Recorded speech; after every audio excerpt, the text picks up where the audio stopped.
Malam sai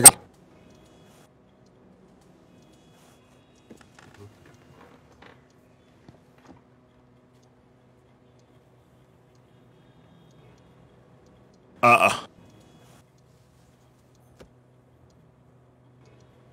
A'a mai shari'a. A'a ba kalma ba ce kaɗai. Ita ɗin cikakkiyar jimla ce mai zaman kanta.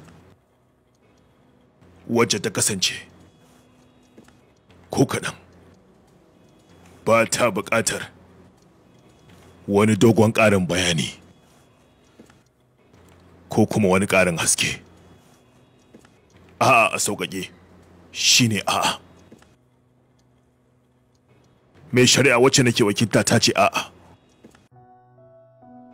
Kuma waɗannan yara ya kamata su gane cewa a'a yana nufin a'a. Ko da yarinyar ta kasance abokiyar aiki ce, ko ƙawa ce, ko kuma budurwa.